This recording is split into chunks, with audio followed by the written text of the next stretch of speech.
That's my baby. I'm dying. That's my baby. We're going at it at 110%. I just want 5 minutes of happiness, please. Just give me 5 minutes. And they scored. They did it. Left, beat left. What the hell was that? Oh, yeah! What the fuck are you talking about?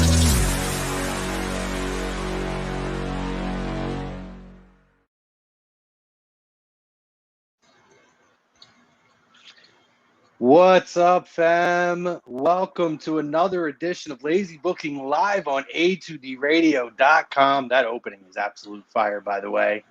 This is our holiday edition here. It's a very merry Lazy Booking tonight. I'm your host, Michael Chromiak, a.k.a. Heel Chrome, joined by my co-host from the Ginger Gang, Mr. Madison Sudi. Boom, my guy. We're brought to you by our doctor, Dr. Paul Vidal at Specialized Physical Therapy. You can find him in Burlington and Cherry Hill, New Jersey. You can find him on the web, specializedphysicaltherapy.com. No appointment necessary. So make sure you hit up the doc, get all your special needs taken care of. Also brought to you by Ambuck Services. That's AMBUCK Services.com. Any gutter guards, gutter cleaning, deck installation, restoration, and outside work you need done, let Michael over there know that we sent you here from A2D Radio. And guess what? You're getting 20% off. So check him out, ambuckservices.com. Our topic of conversation tonight, we're recapping TLC. We're going to have some holiday fun in the conversation. That's brought to you by Philly Drinkers. All of your A2D merch and apparel that you need. There's the site right there, phillydrinkers.com/pages/A2D-radio. They have all kinds of sales going on now. You need shirts, shorts, polo shirts, fleeces, everything that you need. You go and check them out. Get some of your favorite show shirts. Hey, pick up a Lazy Booking shirt while you're at Happy Hour. Agree to disagree, the fix, AM and the PM, all of it. Go and make sure you guys check them all out there. Brand new Nike products coming to the site in 2021 and Under Armour. Just one that there. There you go. That's Nice. That's like breaking news there. That's brand new here. So lots of fun stuff to check out coming up around the corner. Make sure you guys are staying tuned. phillydrinkers.com. Maddie, our topic of conversation tonight, we're recapping WWE TLC. And we want to know from the people. WWE TLC exceeded expectations. Agree, disagree? So we look forward to talking to the fan. Facebook, YouTube, Twitter, Twitch, Periscope, wherever you guys are at. Chime in. Join the conversation. We're also going to talk about holidays, guys. And I don't know about you, Maddie. I've gotten a few wrestling figures for Christmas, in my time, maybe a wrestling buddy here or there. But we will, we're going to talk about that. We'll talk about maybe some of our favorite holiday gifts as well as our favorite Christmas moments from wrestling. So it could be WWE, WCW, AEW, anywhere. I mean, AEW doesn't really have a history of that at this point, but you never know. TNA? Maybe TNA. Yes, we're going to talk about some of the fun holiday moments that we've seen, and maybe some of the ones that didn't exactly live up to expectations over time.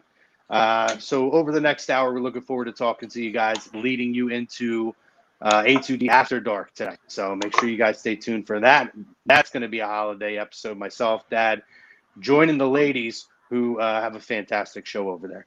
But Maddie, we're going to have to pull up the card here. I don't know if you want to do it or you want me to, but just overall first, let me ask you, how did you feel WWE TLC this weekend? I don't know how you felt about the build to it. I wasn't a huge fan of it. However, did the card deliver for you? Well, it depends on what you mean by exceeding expectations. For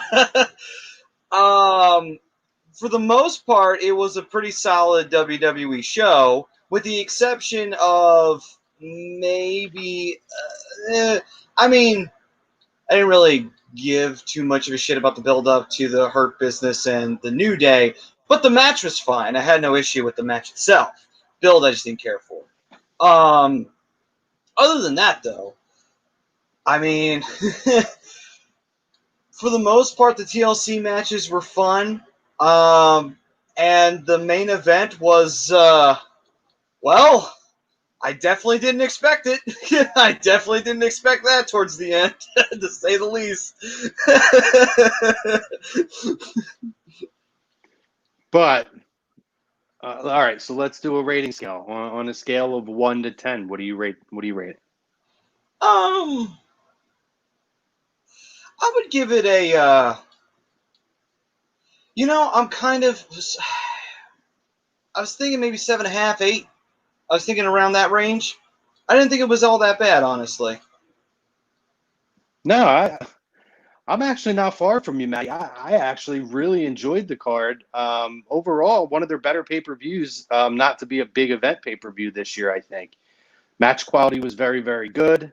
Storytelling, I thought, was pretty well done. And you're right, we got something at the end that we didn't quite see. Maybe we should have, but we didn't quite see it going down the way that it did. But it was different. It was interesting. It was fun. Couple little things I wasn't a fan of. I mean, clearly it was pre-taped, and we're going to dive into the matches one by one. So I'll talk about some of my little pet peeves with it when we get to that match. But I would agree with the poll, actually. I thought it was one of their better pay-per-views that they've actually had. So, Maddie, you got the card there, buddy. Let's dive into it. Let's talk specifically. Sure. All right, then. So let's take a look here. So we'll start off with the opening contest of the evening, the WWE Championship. It was technically it's being billed now as a triple threat TLC match because of a certain insertion into the match, but it started off as a singles. Drew McIntyre up against AJ Styles with Omos in the corner, and then obviously The Miz got involved later on with Morrison in his corner, and that became a wild, crazy opener for the evening. Yes. I guess this is probably one of the more notable matches that we'll discuss. I enjoyed the match. I thought it was a good match. It was a physical match. Clearly, AJ has a mark on his cheek. I enjoyed the match. Not a fan of the Money in the Bank cash in. Not a fan of it. And I guess we're going to intertwine segments because we're going to talk about the fallout from Raw as well. It's pretty clear now that we're going to go through this whole Miz is going to try to claim that Morrison's the one that cashed in and he shouldn't have. It has to be Miz and yada yada. And we're going to have this whole controversy now over, did Miz actually cash it in? I hate it. I hate that already. Find it to be annoying and insulting. However, I thought that we had a pretty strong match here, even when Miz got involved. But the right guy, I think we expected to come out, stood tall in this and Drew. Yeah, and I will say I think when Miz did get involved, it did turn into a bit of a cluster. But overall, though, I would say that the whole storyline angle of that whole, Morrison cashed in the contract. I'm like, yeah, but you still cashed it in, technically, because he was doing it on your behalf. So, via proxy, you did Money in the Bank. I mean, in a way, I can see what they're trying to do because Miz can be slimy, and so they want to try and make him do the little slimy side of it where he wiggled his way into getting the Money in the Bank back, which I will give him that much. We've never seen anyone try that before. So I will say, okay, at least they're trying to do something original with it. I'll give them that. Yeah, I mean, if you want to look at a silver lining, it's something different and original. I haven't been a fan of this from jump. David Ross and this stuff like the Ottawa Senators. That's been my issue for me from jump. I didn't like the whole way that they took it off of Otis. Connor says, yeah, I didn't like the whole cash in either. Yeah, I mean, to me, we talked about it a lot last week, Maddie. It's a lot of hot shot booking. Clearly the decision to have Otis win the Money in the Bank was a flavor of the month decision in which, I'm not shocked. And I think I said it even then. I would be shocked if Otis even gets a chance to cash it in because I figured they would find some way to take it off of him, which they did. However, that is what it is. I don't want to see this become a parody of itself. I don't want to see it become a joke or a laughing stock. Money in the Bank is supposed to be something special, and I just feel like they're making it a glorified prop without the meaning behind it. Yeah, I mean, and also too, I think what it is, I think they realize it in a way, and I think that's why they're trying to do different things with it because they don't want it to be. They know how formulaic it's become, where Money in the Bank guy waits until the champ is pretty much busted, and then they'll go in and they'll get the 1, 2, 3 easy and walk away with the belt.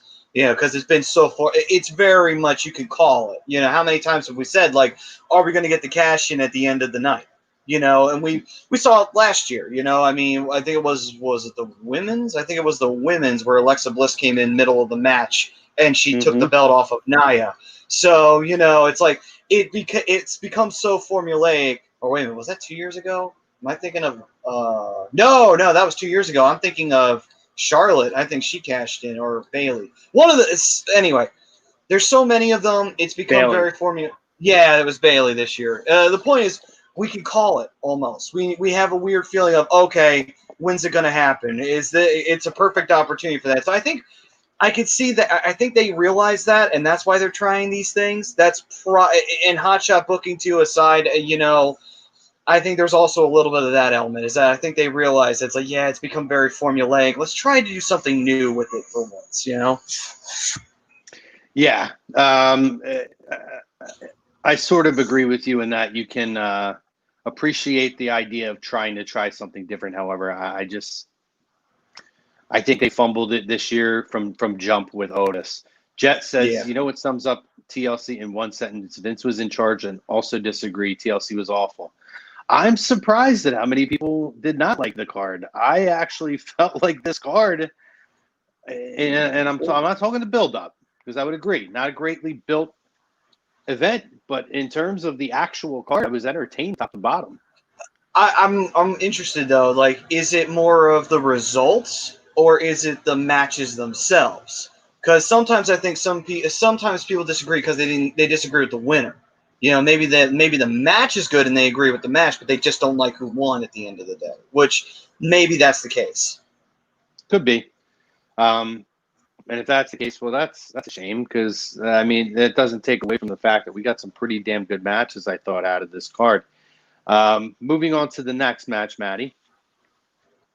All right, then. So let's see here. We've got the SmackDown Women's title. My fears got put aside in this one. The Snoop Dogg cameo did not affect Sasha Banks, as she was able to defeat Carmella and retain her SmackDown Women's title to continue forward as the Women's Champion. Yeah, I thought it was another solid match. I think Carmella is definitely improved in the ring from, previous runs that we've seen with her. But again, this is a match that we kind of foresaw. I don't like that they gave it away on TV the week before. That kind of took a little bit out of it for me because honestly, if I take that match they had on SmackDown and put that on the pay-per-view, to me, that was a pay-per-view quality match. And if you're looking to just bide some time, really, you could have even did that finish at this pay-per-view and then taken it to Rumble. Because SmackDown's thin right now. SmackDown's really thin. I don't know who they're going to have step up at this point. So I would almost have rather have seen them take the finish from SmackDown the week before, apply it to this pay-per-view, and go another run with this at Rumble. But a decent match, not a bad match. Again, I think the right decision was made. I'm going to be very interested to see with the women. There's a couple possibilities with the women of who's going to win the Rumble. SmackDown side, I feel like there's only maybe two possibilities. I think it's probably going to end up being a Raw woman who's going to win the title. The Rumble.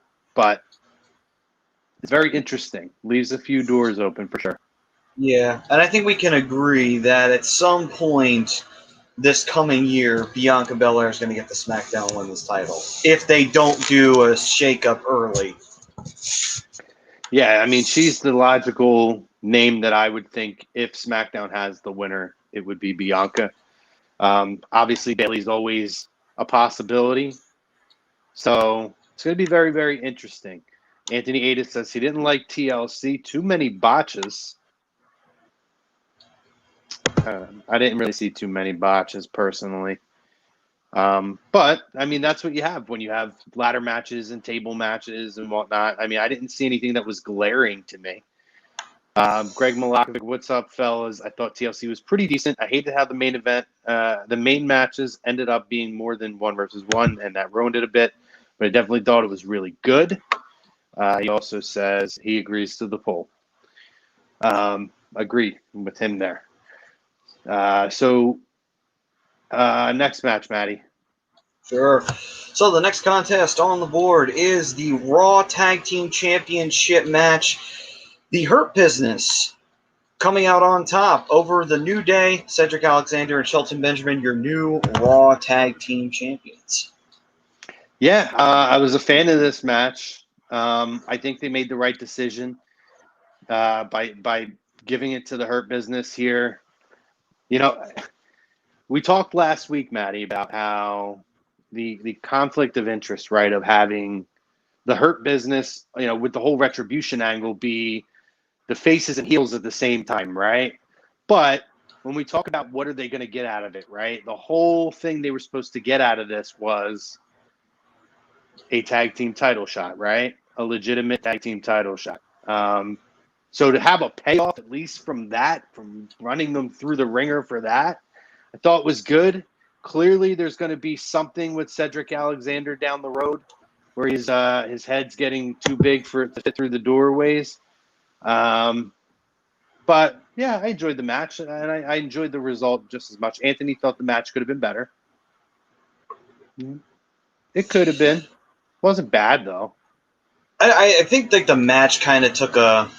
This was more of a psychology match than necessarily a spot match. You know, this was more of a let's not get all those crazy, out of control New Day spots in there. Let's focus more on Cedric Alexander in terms of the psychology on the side of the Hurt Business. That's where most of this came from, which is why it surprised me that they won, only because I thought they were going to have Cedric take a fall and add more to the he has to learn how to be a member of the Hurt Business. But you know what? I guess they feel like, okay, that's gotten enough development, and they're just going to roll with it now. Either that or they have the plan of him taking the fall to lose those belts and maybe not have him have a long run, which I don't agree with doing that. If you're going to put the belts on them, at least let them have a run with it. Yeah, I mean, I don't think you need to give everything away at this pay-per-view.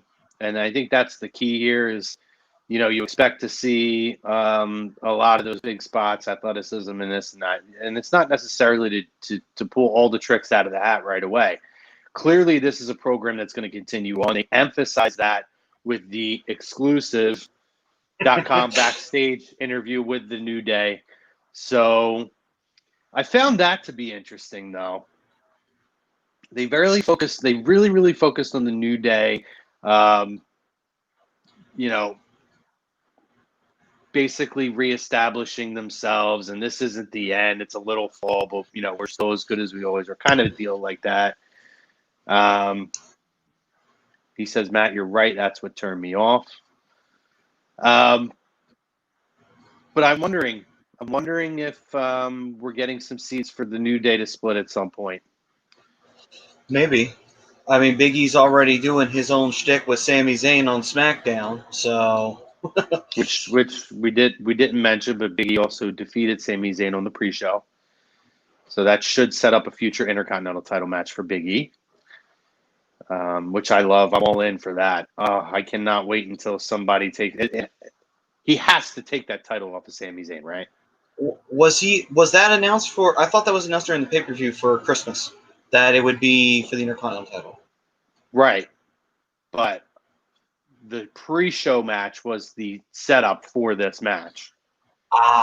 Which is why I'm saying he has to win, correct? He has to win the Intercontinental title. You can't possibly have Big E lose here. I mean, fundamentally, booking-wise, yeah. Theoretically, you don't want to give Big E a push and then have him lose.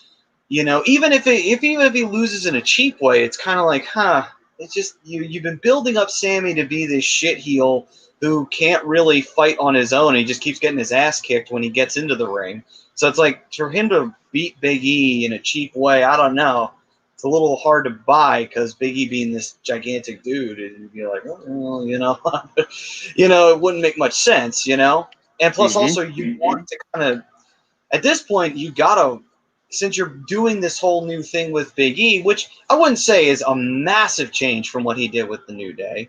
It would be one of those where it's like, okay, now would be a good time to start rocket strapping him and getting him ready because you're in WrestleMania season. So, you know, might be a good time to start that process. Yeah, well, I think that's what we're going to see when he takes on Sami Zayn coming up. But, you know, we'll see where the Hurt Business goes. We've seen a little more of that evolution, you know, week in, week out at this point. And again, clearly there's going to be some dissension that's going to come from Cedric Alexander and the rest of the team. So should be very interesting.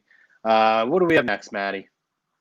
All right, so the next matchup is the women's tag team titles, Asuka and a mystery tag team partner up against Nia Jax and Shayna Baszler. That mystery tag team partner revealed the not so well kept secret to Charlotte Flair returning, and they both win the women's tag team titles. Yep. We have the Queen back to reclaim her spot. What'd you think of this, Maddie? I thought this was a very well done match. You could tell why they called Charlotte the Natural for a while. And while she just literally, she hasn't wrestled in months. And she got into the ring and it was like she had never left. It's like, Jesus. Like, I mean, she really did get Ric Flair's gift of just being able to get in that ring and just work. Like, literally. And Asuka was great in this matchup, taking a lot of the selling and doing a lot of the punishing stuff. And, you know, I think Shayna looked good in this match. I think she had good opportunities where her and Charlotte went back and forth in terms of holds. Nia did look like a powerhouse, as she should in this contest. But right team won. You know, I'm interested to see where they go with it because after Raw, you start to already get the seeds of the Charlotte wanting to take the women's title off of Asuka. So clearly this isn't going to be a tag team partnership. It's going to last forever. Yeah, and that's okay. That's fine. I mean, let's be real. Aside from maybe the Iconics, who never defended the titles, pretty much, you know, the WWE has turned the women's tag team titles into a prop for singles programs. It's been what it's been. I do think it's done well for building up people like Shayna. I think it's given Shayna, a spot and a voice. That being said, you know, am I surprised that Asuka and Charlotte won? Absolutely not. That's kind of the way we figured it was going to go. The Queen coming back to show the two women who have claimed for months now that they run the division, that no, in fact, you do not run the division. The Queen and the Empress run the division. But I'll be interested to see where this goes. You know, are we going to get a friendly match out of this? Is there going to be a heel turn at some point? And where will Lana fall into place when she's back? You know, when she falls back into this, I mean, I guess it could fade away into, you know, exploding limo oblivion. But my guess is, you know, I would like to hope that they still do a follow-up with Lana on this. So we'll see. Look at Victoria in here. Queen, why are you talking about me? You wish. She says, look at this Christmas elf. Hey, you better watch yourself. You got to do a show with me tonight. Let's not start stirring the pot early, Victoria. That's Tori kidding? from A2D After Dark. Hey, somebody's got to stir the pot. I mean, That's true. and that's the whole reason why I go on to In This Very Ring, because I got to do it every once in a while. It's a great stress reliever. I like to. You know, I like to go in there and drop a stick of dynamite in every now and then. Povia says, the broken one, Rob Povia says, gentlemen, Merry Christmas to all the fam out there. Stay healthy. Any Heat fans? We're talking Sunday good to Night see Heat you, or Paul. Miami. I don't know. But Merry Christmas to you, Pove from Hockey Happy Hour with Maddie. Chiming in. Love to see when the fam jumps in with us. But yeah, I think that I'm curious if this is going to be a Royal Rumble match, Maddie, or a SummerSlam match between Asuka and Charlotte. In a way, I think the way it could go is this. You could have them defend the championships at the Rumble, and then that builds just a little bit more tension up. You could then go to the route of maybe having Nia challenge for the Raw Women's title. Not Shayna, because I don't want Shayna to take a loss in a singles contest. Albeit, though, she did take the pin in the tag team matchup. But still, you could do that route, and you can make it seem like things are not so stable between Charlotte and Asuka. Maybe build up towards a WrestleMania match, or maybe you have them lose the tag titles at WrestleMania, and then that sets up for a future match down the line. Maybe that's a little too long term, but yeah, I mean they're not going to make the tag title a focus at WrestleMania. It's going to be about the women's title. Yeah, I mean, there are possibilities, though. There are plenty of options that they could go about this, in terms of how they want to break Asuka and Charlotte up to lead to that match. And if they do wind up doing a WrestleMania rematch from 3 years ago, it would be interesting to see what they do, I'd be very interested to see if, they probably would have Charlotte win, but it would be ballsy if they actually decide to let Asuka get her win back at WrestleMania. But I don't know if they would do that. I think that'd be a little too ballsy for them. But Yeah, no, I wonder the same thing, Maddie. Is this an opportunity that they're going to look to give Asuka that much alluded win on the big stage over Charlotte? I don't know. But it's something that we could definitely stay tuned in on. I definitely think that the women's division has sorely missed Charlotte big time. They showed Rick a lot during the match. Yes, they did. I mean, maybe Rick's back. Maybe he's going to be back in the corner of Charlotte. We'll see. But I definitely think that this division has sorely missed Charlotte. And now, what makes me really curious, Maddie, is the women's tag title is supposed to be able to be cross-branded. You're supposed to be able to go across to any brand. But they have exclusively been on Raw for months at this point. So I almost wonder if their next program makes their way over to SmackDown. possibly. I'm just trying to think of what SmackDown female tag team would they throw at them. That's what I'm interested in. I mean, let's be fair. There are no tag teams. There are no women's tag teams left. Pretty much. I mean, hell, we just saw the random pairing on Raw between Dana Brooke and Mandy Rose. They were just that's worked for me, though. I mean, really enjoyed that tag team. I mean, I mean, whether it's worked or, I know you felt it's worked and everything like that. I just, that it's just kind of like, well, they grabbed two females out of okay, we're just going to make you a tag team. Make it fun, get out. I mean, that's essentially what they've done. But in fairness, let's look at the men's division, right? Cesaro and Sheamus. Fantastic tag team. Two guys that were thrown together because they were doing absolutely nothing. I mean, I think Dana's work has gotten much better. And Mandy Rose as well. I think that their characters, there's similarities to the personalities of their characters.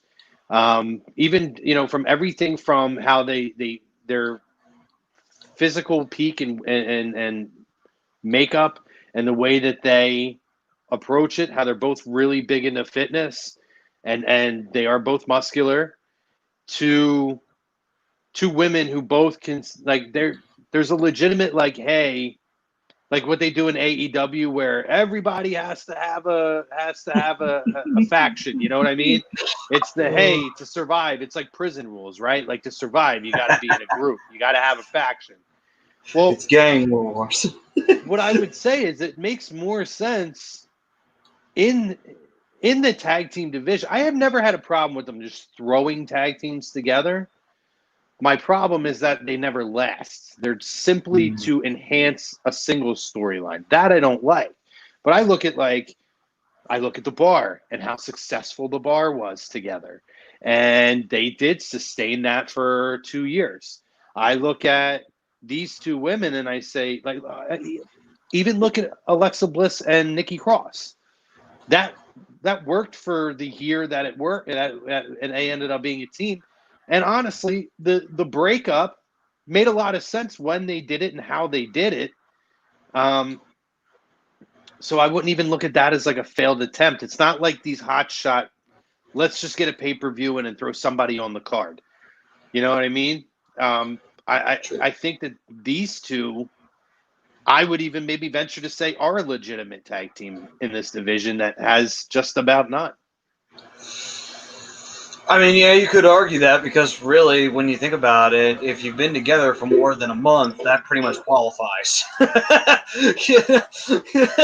Fair point. Fair point. But no, I got you. You know, and you're right. There have been plenty of times where random tag teams have come together, and they actually do wind up having some steam to them, and they do, they have sustained power. And you are right. Sometimes they do pull the plug on teams too early, where it's just like it was just starting to make sense, and then you just said, "Screw it, changing it. It's over." I've never understood that sometimes. Well, listen, it's always been a thing. Brian Daly from the Hockey Happy Hour chiming in. Sub boys, what's up, Bri? It's always been a thing. Let's be realistic, Matty. I mean, we can go back to the days of WCW with Stone Cold Steve Austin. Well, stunning Steve Austin and Brian Pillman. The Hollywood Blondes, probably one of the most successful tag teams of that era in those 90s. And that was a team of two guys thrown together because they had nothing else to do. And the chemistry, you talk about a team that was broken up at the wrong time. I mean, Austin talks all the time about how, they were not happy about being broken up, and they were just starting to hit their stride. And, that was a team that could have done a lot. And they were not afforded that opportunity.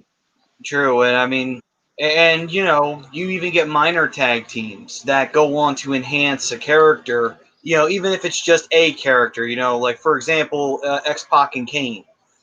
Weird tag team. You would think, how the hell is that? X-Pac, a former member of DX, and Kane, a former member of the Corporation and the brother of the Undertaker. How the hell is that going to work? Sure enough, the whole idea of humanizing the monster a little bit, but that was done in a better way than in other ways they've done it. And then you can even roll Kane into RVD as well. Yeah. Kane's been great with a lot of those tag teams. Obviously Daniel Bryan, that's the one that sticks out the most. Yep, absolutely. I mean, the Hall of Fame is what it is. It would not shock me if they put Team Hell No in the Hall of Fame on their own. And I'm dead serious about that. They should. They absolutely should. Would not shock me. I mean, there was a time where there was nobody in the company more over than Team Hell No. You see the best friends and the hug in the ring and got to give the fans what they want. That was originally the Daniel Bryan and Kane spot, the hug. Let's be real. I like the best friends does that, but let's be real. Let's give credit where it's due. That was the Kane and Daniel Bryan spot.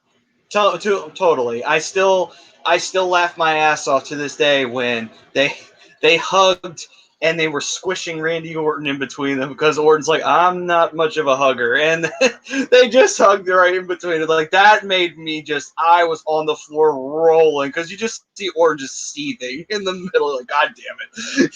Oh, yeah. So, but yeah, I mean, I don't know what they're going to do with this women's tag division. But as it turned out, I think they made the right call for what they had to do now. I want to see what's going to happen now with Nia and Shayna as well. I mean, clearly they're going to get a rematch. But after that, are we done with that experiment? Because if we are, that's fine. I want to see Shayna get a push so bad. I do. I'm thinking now that because I'm feeling like all roads are eventually leading, I would have to think, this year to Bianca getting the title on SmackDown and Shayna getting the belt on Raw. At some point, both of those have got to get their respective titles. And I feel My guess would be Bianca SummerSlam time. That makes sense. That would make sense. Gives her time to really build up for that. And then Shayna, you can almost argue maybe Shayna comes away with a big victory. You know, maybe not at WrestleMania, but not all the way towards SummerSlam. You may see her get a win beforehand, possibly, to get the championship. I do wish they had a women's secondary title. You know, like a women's intercontinental title or U.S. champion. I really wish that they would do that. I just feel like there's so much wasted talent. Like I see what's happening with like Lacey Evans and Peyton Royce right now. Like clearly, we talked about it last week. They broke up Peyton Royce and Billie Kay because they thought they were going to push Peyton Royce. However, Peyton. They made an about face, and now they've kind of thrown her with Lacey, who Lacey deserves better. I don't care what anybody says. I think most people would agree that Lacey deserves better than what she's getting right now. Lacey's a good worker. She's got a great look, a great character. She really knows her character. I think they missed the ball big time, really dropped the ball when they had her lose about 8 pay-per-view matches last year. In big matches. Oh, yeah. And not good. It killed her momentum.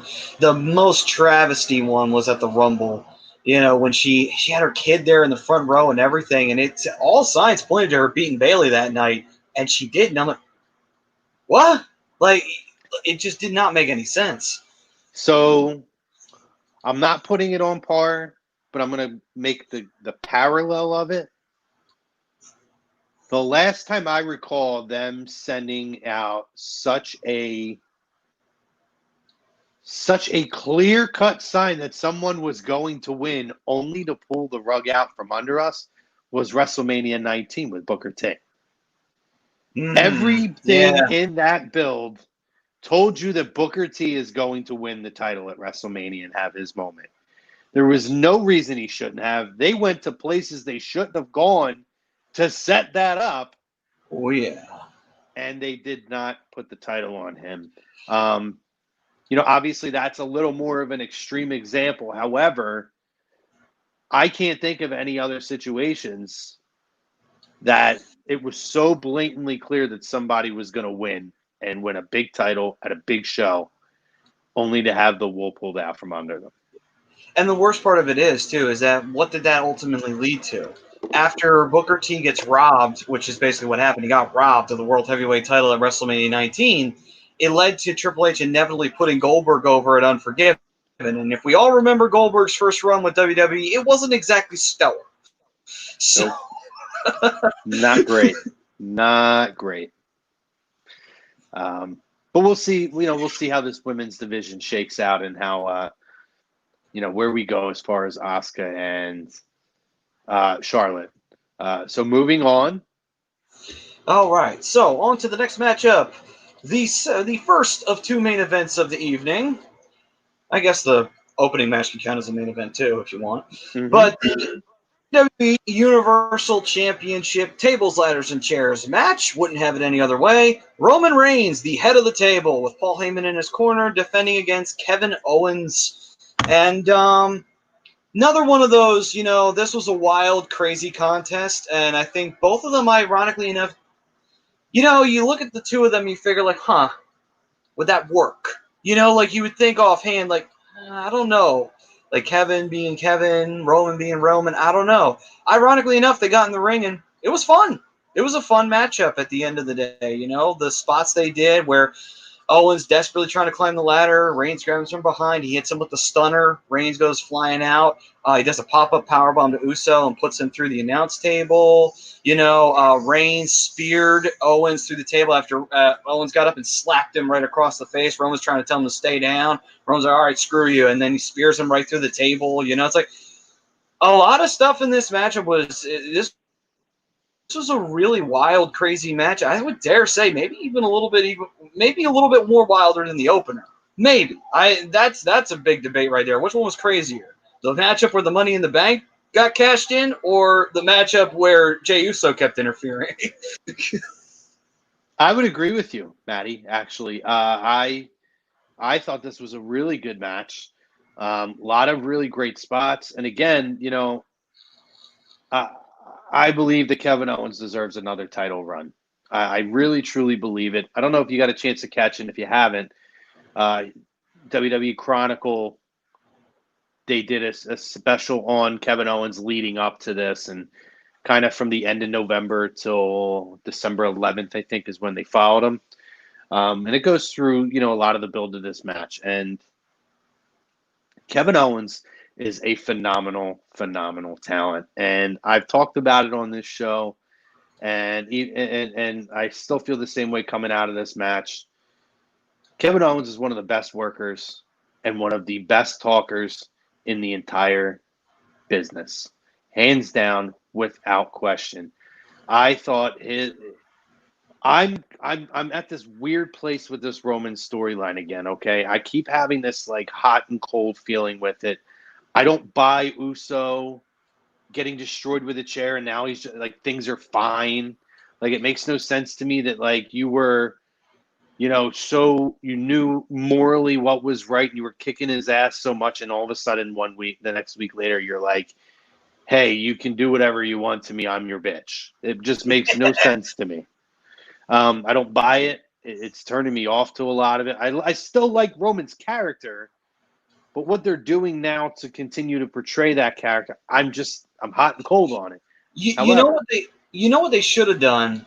I get the whole family element, and I know what they're trying to emphasize here. Fine. But what they should have done was maybe Paul Heyman work a little machinations behind the scenes where in the matchup contract, if you lose this contest, you have no choice but to serve Roman. And if you don't, your ass is fired. You're gone. You're done.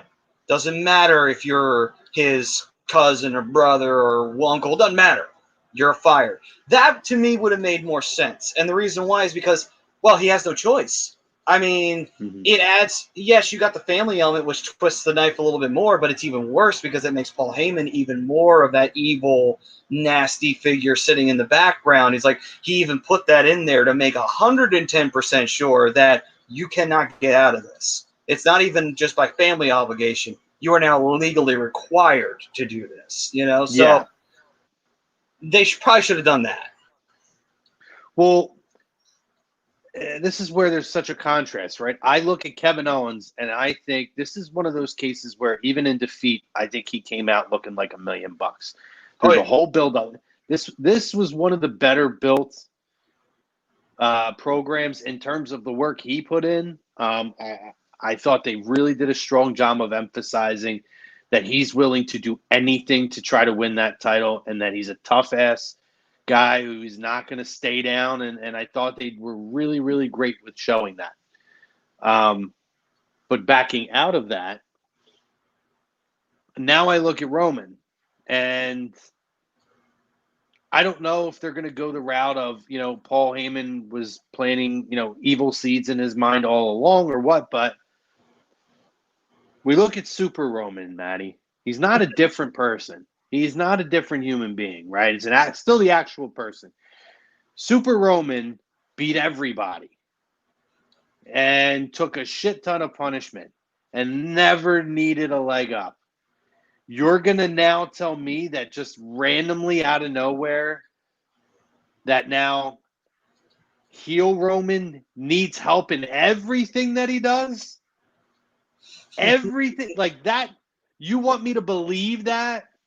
Like, I get it. All right, you're a heel. We've seen it a million times. The chicken shit heel needs help for things and it's whatever.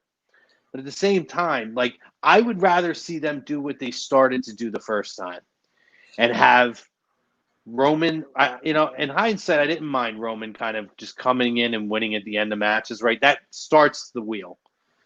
But like what he did with Jey is just be that real chicken shit dickhead heel that is just too. He takes it too far. Yeah, I'm sorry. You go ahead. I was just gonna say he doesn't need the help of his cousin to climb to do everything when that doesn't make sense. But the brutality of the chairs, after the fact, refusing to let go of moves to punish people beyond the point where they're barely conscious. Like they could make him that kind of heel, and they started to do that, and that's when I really was invested. But this I need help in every match thing, dude. I just watched you for fucking 7 years kick everybody's ass and never needed a leg up for anything. Now you want me to buy that you need help in everything? Come on, man. Like that's where it makes no sense to me. I got you. I mean, and I know somebody could say, yeah, but they did the same thing with Triple H. But to be fair, if you're going to dissect that argument, point one, Triple H was not believed to be worthy of the championship. Most people thought that, why the hell did you put the belt on Triple H? So they needed to make him more of an established heel for that reason. Secondly, Triple H was facing, I'm not trying to disparage Uso. He's one hell of a wrestler. But Triple H was facing somebody on equal par as him. He was facing The Rock. He was facing Austin. He was facing all the guys who were on the level of the WWF Championship. So it made sense for Triple H, who was new to being champion, to cheat his way out of opportunities. And he had done it previously. So it was a well-established thing in his character that he was willing to break the rules to get the job done. He didn't give a shit. So that's what it was. So, and the reason why I'm making that parallel is because Triple H, no one would ever question that Triple H could beat the shit out of you because he could. He would use the sledgehammer. He'd beat you physically. He mentally would think how to defeat you, but he would cheat all the same, and he would still stack the deck against you all the same. And with Roman, I would feel like if you're gonna go that route, it's harder to do because it's not established in his character, like you were alluding to. It wasn't established previously. With Triple H, it was established previously. That's why also you can go back to Austin when he turned heel. It was a big deal, and a lot of people hated that because it's like Austin was this guy who could go up to anybody and beat the piss out of them and wasn't afraid wasn't afraid of anything. And yet now he needs help from Triple H. Now he needs help from Vince McMahon. Now he can't beat Chris Jericho and Chris Benoit in a triple threat match at King of the Ring because without Vince McMahon's help. The only reason I knew that offense because I used to have the VHS. But anyway, the point is that little tiny things like that stick out. It's like, what?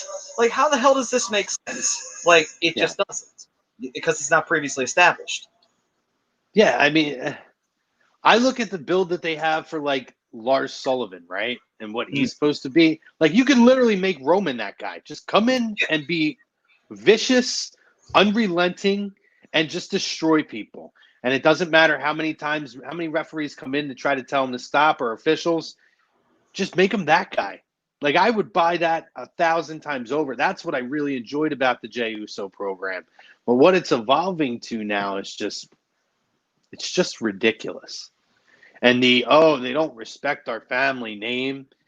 I mean, I pray to God that this is leading to a Dwayne Johnson, The Rock, which, by the way, my Jingle Bell Rock shirt is amazing. Some kind of a Rock program. Because if it's not leading to that, him claiming to be the top guy in the history of the family is the most ridiculous thing I've ever heard of in my life. But yeah, I don't love it. I don't love it. But I like this match. And Kevin Owens, again, to me, comes out a superstar. God, they really, really, really need to figure out a way to put a meaningful title on this guy at some point over the next 12 months. Yeah. And it's a shame, too, because Roman's champ right now, you can't really do that. And the shame of the is that the Intercontinental title is currently with Big E, and that's going to go to him. So it's like, shit. Well, it's Sammy, but it's probably going to go to Big E. Yeah. So let's get the last match in because we're starting to run low on time, and I want to talk a little Christmas before we hop off here. So we have the last match. I don't need you to read this one. I know what one this is. We Sure. have the Firefly Funhouse Inferno match between The Fiend and Randy Orton. So, I don't know. Do you want to go first on this before I start? I liked it, by the way. Okay. Overall, I liked it. I am going to nitpick at some stuff, but I liked it. I definitely liked it. All right, so I'll give you some things that really stuck with me. So obviously the entrance is always great with the Fiend. The video package was tremendous. The build up for this has been really good. And Best one they've had over the last month or so. yeah.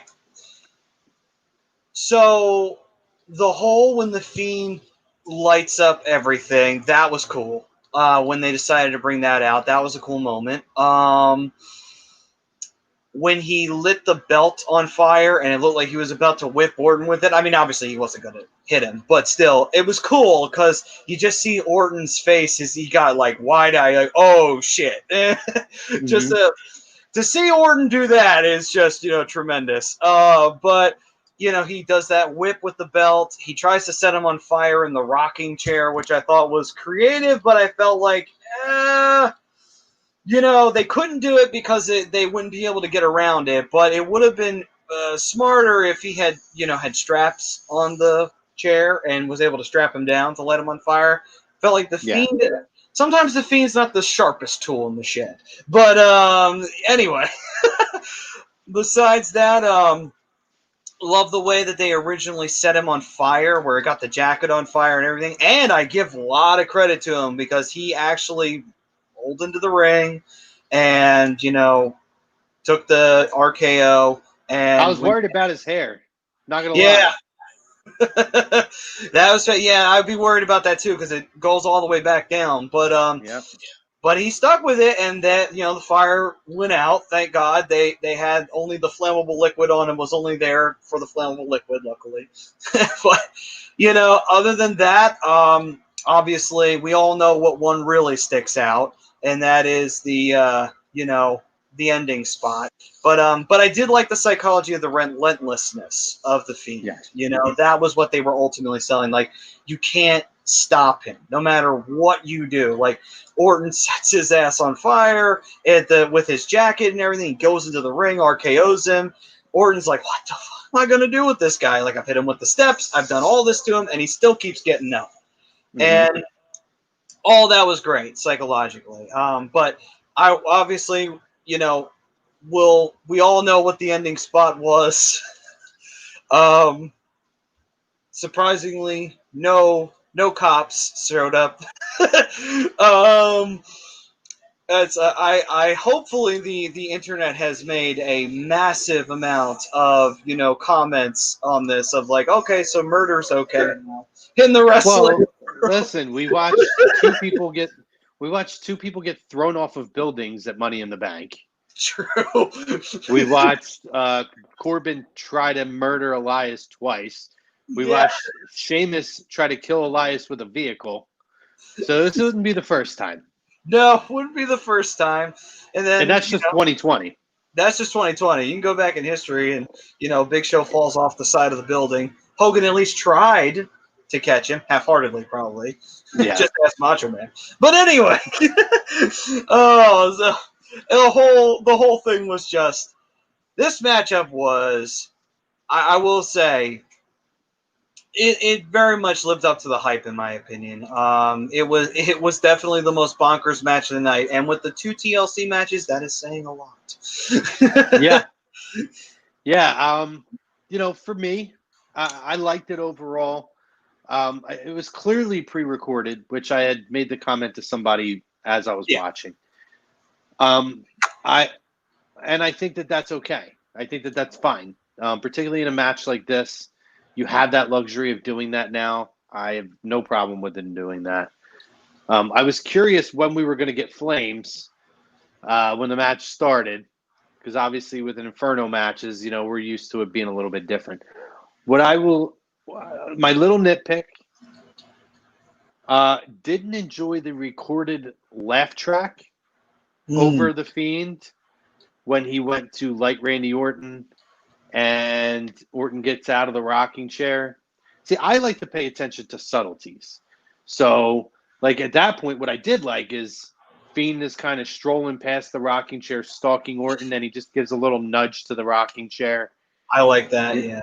You know, I'm into the subtleties of things. I think that's all a part of the storytelling. It's a nod to that character. Didn't enjoy the laugh track over top of it, though. It was so blatant. And then they do a close-up of him. You can clearly see he's not laughing. So it was just really weird. But I did like the camera work in this a lot. Particularly when you look at The Fiend and how visually amazing his presentation is. I thought that they found a lot of really good camera angles with his character as well to really present him in a special way. You know, I look at The Fiend and he's not a character who needs a title. He's not even a character that needs wins. I think he kind of transcends that. But I really enjoyed this. And I'll be honest, I love the follow-up on Raw. I don't know if you got a chance to check out the segment, but With Alexa on the swing set, yeah. Yep. So they have Alexa Bliss return on Raw. So the Fiend obviously gets burned alive. Okay, that's what we saw. Yeah. I also, you know, was a dummy, and I didn't mind it. I mean, it's weird. You know, the Fiend to me is like the Undertaker, right? There's certain characters I just suspend belief when I watch them. Majority of them I don't. But he's one that I definitively can. I think he's just one of those characters. Yeah. But I really, really enjoyed the segment on Raw with Alexa, where the lights go out and you think that it's the Fiend showing up, and then they come back on, and there's a whole play set there. And she goes through the story that the Fiend got that for her, and it actually says like a moment of bliss across the top. So I wonder if that's the new moment of bliss segment or set that they'll be using. Which is awesome, by the way, if it is. I love that. But I enjoyed this very, very much. And even her, they're changing her appearance week by week subtly. And I'm really, really, really into that partnership. And again, you can carry that story now with Alexa and keep the Fiend off the TV. Because how weird would it have been if he gets burned alive and shows up the next night? Oh, you mean like when Boss Man got hung? Yeah. Yeah, we're talking about murdering people on TV. I mean, they hung him right here in Philadelphia, and somehow he showed up again. But overall, I was a fan. I didn't mind this match at all. It was different, and I'm okay with different. I wonder, you know how every once in a while Taker he would step away for a moment and then he'd come back and he'd have a new look to him?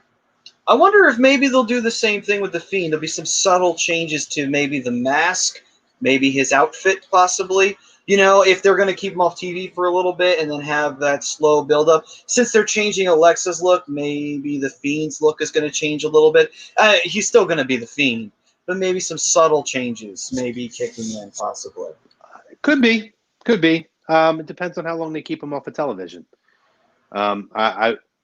It could be a while. You know, they could keep him off until the Rumble. He could show up next week. I don't know. We're going to find out real soon, though. But overall, Maddie, I gave the pay-per-view a 7.5. I thought it was really strong. You know, it had its moments that could have probably made the card a little bit better, but I didn't have a lot of expectation for this. You know, these especially these end of the year pay-per-views are usually a throwaway, just trying to get to Royal Rumble and WrestleMania season.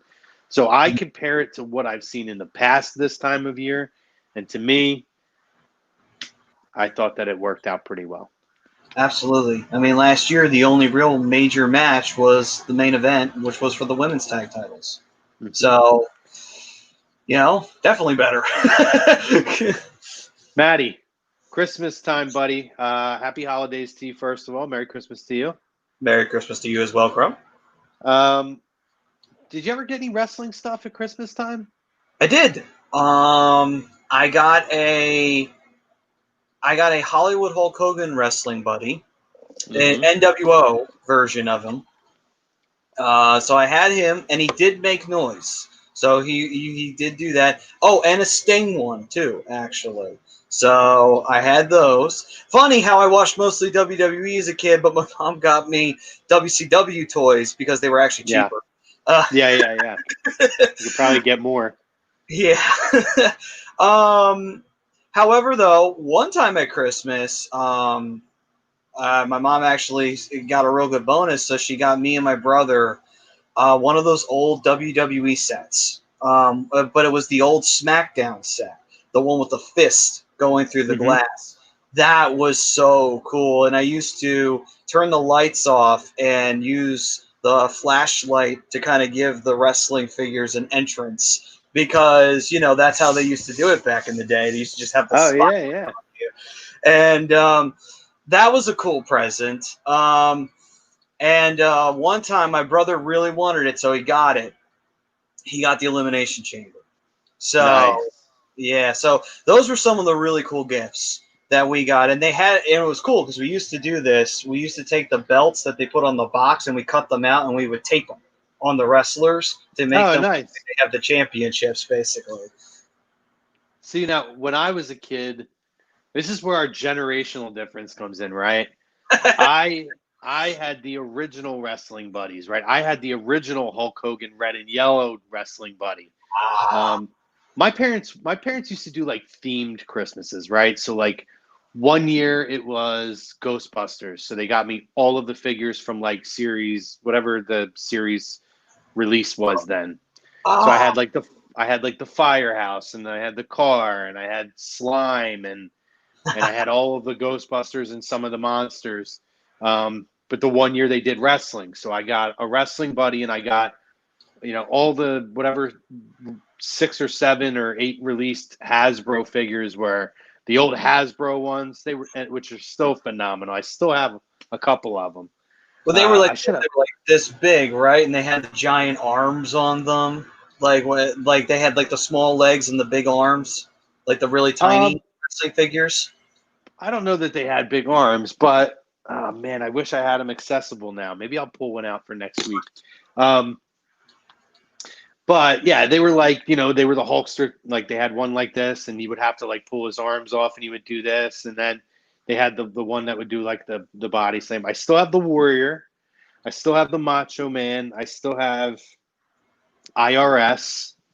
IRS was one I got later. I did have Razor Ramon. I recently threw it out because it's like sun damaged from like sitting in my parents' house. I guess like the window that it was near on a table on a thing. I haven't been in my parents' house in years. And my old room still has like old stuff laying around from when I would like clean through and stuff. And one of the figures was like sitting in the sun in a windowsill, so it ruined it. But I had that up until recently with old Razor Ramon. Somewhere I have Papa Shango. Papa Shango. I have Jake the Snake. I'm forgetting somebody. I know I'm forgetting somebody. But anyway, I mean, those were awesome. And I had the wrestling. Back then it was the blue ring. And that, man, I love those figures so much. It was so awesome with those. And then I know my dad one year for Christmas got me, and I didn't get to see him. So I've never seen Hogan live in as an in-ring competitor. I've seen him live, just not in ring. Gotcha. And Hogan was supposed to. My dad bought tickets when they were going to be at the Spectrum in WCW, I think '99, and then Hogan was supposed to be on the card, and then he got hurt. But me and my dad went to the Spectrum, and what I can remember about that card was you had Goldberg versus the Giant, and Goldberg jackhammering the Giant. And I got to see that in person, which was insane to watch. That was some of my kind of cooler, you know, wrestling Christmas gifts. You know, I had Power Rangers Christmases. Like, it was always like a theme. I got a couple of other things, but they always like Like they were really big in like whatever I was interested in, like making sure that because they knew I liked it so much, and they would pick up stuff throughout the year, but they Yeah. would always get me like everything that they possibly could manage to get from that one thing because that would be like my big thing, and nothing ever went wasted.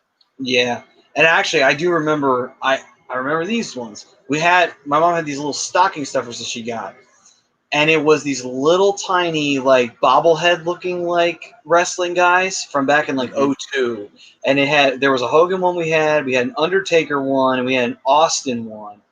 And it was really cool because they were like little keychain guys that could hang on there. And then she also got me a little hockey guy. It wasn't a Flyers one because she couldn't find them, but she found a Phoenix Coyotes one wearing that jersey. Oh, that's funny. So it was kind of funny. I wish I still had him because that would be so cool just to have him. But yeah, those were some cool little things, like those little times that you get those guys. Also, I remember she did get a couple of figures where they were the rubber ones that had the rubber arms, so you could actually move them and flex them. And Like but the old ones? not the old ones. They were like the newer ones that had like the holes punched in them. That they were like plastic bodies and legs, but the arms were rubbery. Like I remember those. Well, they came out in like the early 2000s. So See, I remember they had rubber figures that were like smaller size, and they were in the mid 90s. And I used to be able to go to like the dollar store and get them. Or they had the Undertaker, they had Shawn Michaels, they had Ahmed Johnson, Yokozuna. I had a bunch of those too. God, if I could ever find them, I'd be happier than you can even imagine. Dude, I will tell you this, man. I've gone to some toy cons. You would just love it because, dude, like they have bins filled with those kind of toys, like the old, like really tall wrestling toys from back in the day. I think I saw one that was like a Nikolai Volkov one, and then there was an Iron Sheik. I wanted to get the Iron Sheik one. I used to have all of those, Maddie. All those original oversized wrestling rubber figures. I had Andre the Giant, Paul Orndorff, the Sheik, Lou Albano. Who the hell else was it? Mean Gene Okerlund. I mean, I had every one of those. And what's so funny too about those, so if you ever get a chance on Netflix, I don't know if you've seen the show, The Toys That Made Us. No. So they have a show called The Toys That Made Us. There's about 10 or 12 episodes, 3 seasons. Every season's only like 3 or 4 episodes. But it's all the toys from like the 80s and 90s that were like the big thing. They have like one about My Little Pony. They have one about the Power Rangers. They have one about, I think, Ghostbusters. I watched the Ghostbuster, or I watched the Power Rangers one. I watched the My Little Pony one. They have a Ninja Turtles one that I haven't watched. Like I had a Ninja Turtles one when I was a kid, Christmas, and I got everything Ninja Turtles. But they did one, and it's basically the history of every wrestling figure up until today, and how they started. It's all the companies that were involved, like the executives, come back and talk about what the competition was like.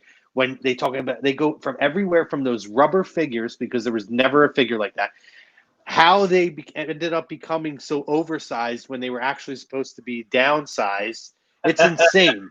They talk about the ECW figures, the WCW figures, the Jax figures, the Hasbro figures, that Hasbro buying them after that.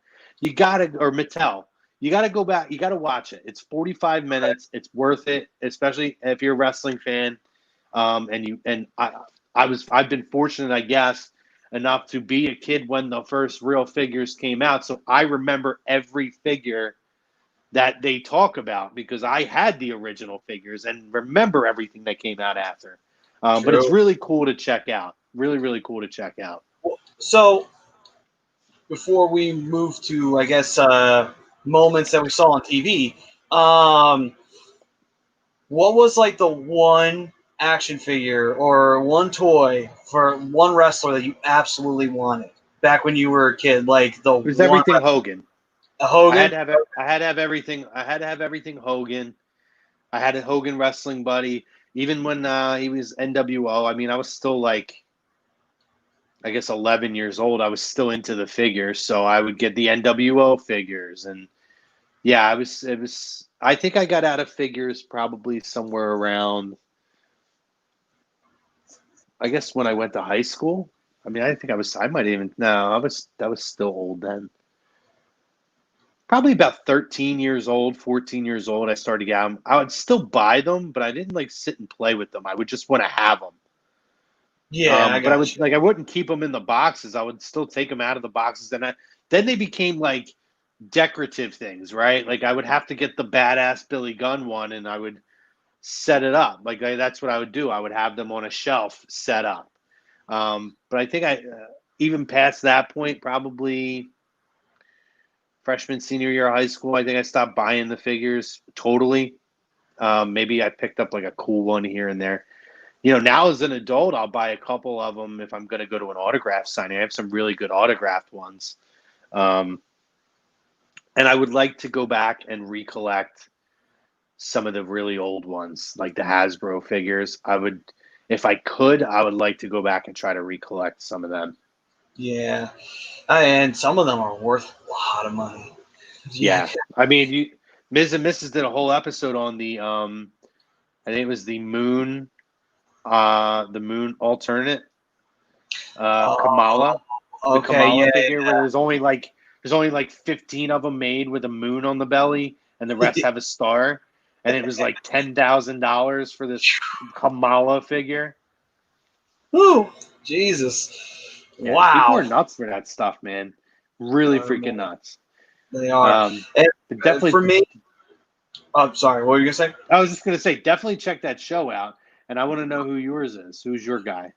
It was Or two. girl? It was two, actually. And it was because of just how cool their outfits looked. Rob Van Dam, because he had the coolest looking like outfits back in the day.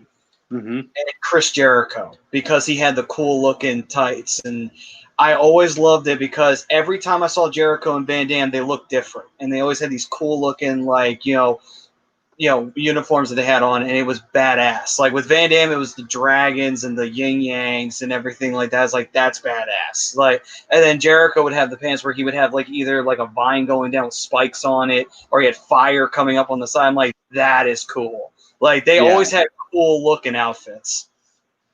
Yeah. See, I think I was more of the visually pleasing type of guy too. It was always Hogan, and then when I got a little older, it was Razor Ramon. I always wanted anything Razor Ramon that I could get. I don't know why. I don't know, it was the purple and the curl in the hair, or whatever it was. I just always wanted. I thought he was so cool, and I always wanted everything Razor Ramon. I didn't. No, I never asked for. And I don't think I think the only one I ever got was one of those rubber figures I was telling you about was Bret Hart. Never got Bret Hart figures. Never asked for a Bret Hart figure. Not even kidding. I one time, because I needed it to collect the collection, bought the Bret Hart rubber figure that was like this big. It's the only time I've ever gotten a Bret Hart figure. That is Or if I great. did, my ass didn't buy it. That's funny. Yeah, for me, it would somehow we ended up with a Sergeant Slaughter one, not the old one, but the newer one that came out many years later. I don't know why we had the Sergeant Slaughter one, and like nothing against Sarge, but I mean, I had an original Sergeant Slaughter GI Joe. Oh, nice, the GI Joe version. I don't think I'll ever find it. I'm sure it's at my parents' house somewhere, and if I do, I would freak the hell out. But I had a Sergeant Slaughter GI Joe. Nice. So before we wrap up, we've got about 5 minutes left. Just wanted to, just real quick, let's talk about some of your most memorable moments around the holidays.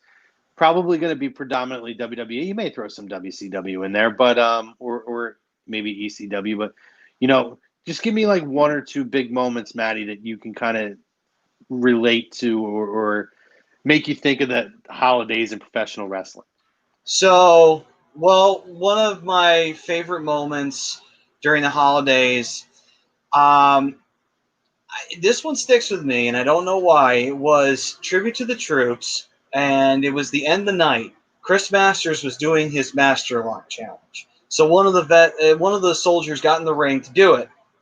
Santa Claus is in the ring.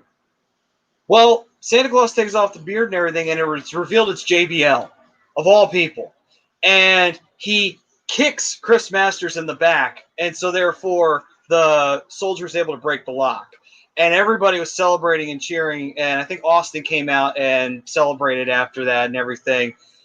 I don't know why that stuck with me. Maybe it was because it was one of the few times I was happy to see JBL. Maybe that was the reason why. But yeah, Could that be. stuck with me. It's usually Could when be. you heard that. Yeah, usually when you hear that music with JBL, you're like, oh God, no, not him, not JBL. But and then the other moment, and it's a recent moment, and the reason why is because I was so into it, and I was so happy that it happened. It was a few years back when Rusev won the U.S. title. It was right in the middle of when Rusev Day was a big deal. And I don't know why I was just so into it. I was like, come on, Rusev, get the title. Get it. And I don't know why. It's just maybe it's that Rusev Day thing that was just connecting with me, and I wanted him to Yeah. win so bad. Plus, it was his birthday, too. So there you go. There you go. And Rusev won the U.S. title. Of course, he lost it like literally a month later. But still, though, I love those two moments. Those two moments stick out to me. Yeah. See, when Tribute to the Troops has a lot of really great moments. Obviously, Vince getting stunned by Santa Claus, which ended up being Stone Cold Awesome. Steve Austin, and vice versa. The moment where Austin stuns Santa Claus. I go back to the character Santa Claus, which was awful, awful. But I almost wish that around Christmas time, just as like an homage to it, I would love to see them bring Santa Claus back for They like one night only during the Christmas episode to get his ass kicked by somebody. Um, that was pretty terrible. I think about things like, I could just remember watching primetime wrestling, and Bobby Heenan and Gorilla Monsoon would talk about Christmas during, the Christmas episode. And obviously Bobby Heenan is, terrible. And Monsoon telling him that he should get a stocking full of coal and that kind of stuff. I always remember that a lot. And that was always like the fun stuff. Um, that's kind of my main Christmas memories around this time of year. So one other one that I can pull out, and this is more of an infamous one, was when they were either getting drunk in the back or something. Kane was passed out, and they put like a Santa hat on him or something. And they were like, "What in the world is that?" And King's like, "Ah, that's a Christmas creature." Now I thought it was funny then. What I didn't realize when I became a smart was it was an in joke. And then you find out, oh, so Lawler was digging into his Memphis days on that one. Okay, all right, there you go. One more for me too. I go back and I think about one of the earlier tributes to the troops with John Cena, where he raps. He does a rap about the troops. I those old tribute to the troops shows, I used to get emotional watching them all the time. I mean, I have family that's been in the military. I had a sister that's deployed multiple times. I'm the guy who sobs when I watch a video of troops returning home, and just kind of seeing like what they would do. There's a lot of things that we can knock WWE for, and we do knock WWE for. But I always felt like that's one of the really special things that they do to give back to the troops. And I loved it. I always loved it. I don't wish it was the same way it was, because I don't want to see active war. Yeah. But I would like to see them make it less of an arena show that it's become over the last 2 or 3 years, and get back to going to a military base and doing it like that, even if it's here in the U.S. Yeah. But I really, really I've always enjoyed the tribute to the troops. I've always felt like it's one of easily, hands down, the best shows that WWE in the entire year put together. So shout out to them for that. It is a part of my holidays now. It is a Yeah. part of my holidays just as much as anything else that I watch. Watching How the Grinch Stole Christmas. I watch Tribute to the Troops every year Absolutely. because I love to see that stuff. So Yeah, and I mean, I still see Undertaker, clapping hands with the soldiers, and Taker, who was very rarely out of character because he was the Phenom once again. To see him do that was awesome. And everything. yeah, It was cool. Yeah, it's a great idea, and it's a way to give thanks to them for, especially back when they first started, because they actually flew to Iraq to actually, and was not always safe because they were going into a hot zone, and yet they still went in there and performed for the troops and everything like that. And that's always great to see, because it's something for them because they're doing so much for us. yeah. So. Maddie, great show today, buddy. A lot of fun. Love talking holiday stuff. Love talking Christmases. That's always a fun thing. But we're gonna wrap it up here. Make sure you guys stay tuned. 8:30. Agree to disagree. Jesus, I'm a mess. A2D After Dark. Oh, Maddie, I barely slept. A2D After Dark coming at you. I'll be back too. I still gotta do another show, being as zonked out as I am.